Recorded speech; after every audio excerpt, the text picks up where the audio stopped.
എനിക്ക് ഒരിക്കലും മറക്കാൻ പറ്റാത്തത്, അതായത് ഞാൻ ഫീൽ ചെയ്ത് ഞാൻ അച്ചീവ് ചെയ്ത അല്ലെങ്കിൽ എനിക്ക് ദൈവികമായിട്ട് കിട്ടിയ ഒരു മറക്കാൻ പറ്റാത്തൊരു സന്തോഷം എന്ന് പറയുന്നത് ഞാൻ അമ്മയായപ്പോഴാണ്.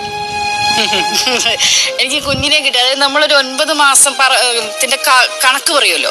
ഈ 9 മാസം ചുമന്ന് നൊന്ത് പെറ്റു എന്നൊക്കെ പറയുന്നത് അതൊരു കണക്കല്ല, അതൊരു യാഥാർത്ഥ്യമാണ്. പല സ്ത്രീകൾക്ക് പല രീതിയിലാണ് ഗർഭധാരണം എന്ന് പറയുന്നത്.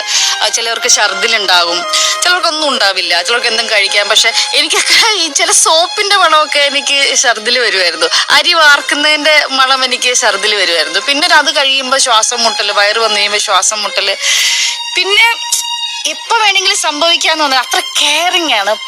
പിന്നെ നൊന്ത് പ്രസവിക്കുക എന്ന് പറയുന്നത് അതൊരു വല്ലാത്ത ഫീൽ. അത് അനുഭവിച്ച് തന്നെ അറിയണം. നമ്മൾ ആ വേദന കൊണ്ട് നമ്മൾ അവസാനം കുഞ്ഞ് കയ്യിൽ വന്ന് കഴിയുമ്പോൾ ആ ഫീല് പറഞ്ഞറിയിക്കാൻ പറ്റില്ല.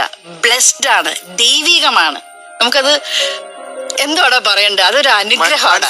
അതൊരു അനുഗ്രഹമാണ്. ആ സന്തോഷം അത്രയും നാളും നമ്മൾ അനുഭവിച്ച കഷ്ടപ്പാടോ അല്ലെങ്കിൽ വേദനകളോ ഒക്കെ മറന്നുപോയിട്ട് ആ കുഞ്ഞിന്റെ മുഖം കാണുമ്പോൾ ഉണ്ടാകുന്ന ഒരു ഫീല് അല്ലേ, അവിടേക്കുന്ന അമ്മമാർക്ക് ചിലപ്പോൾ മനസ്സിലാവും.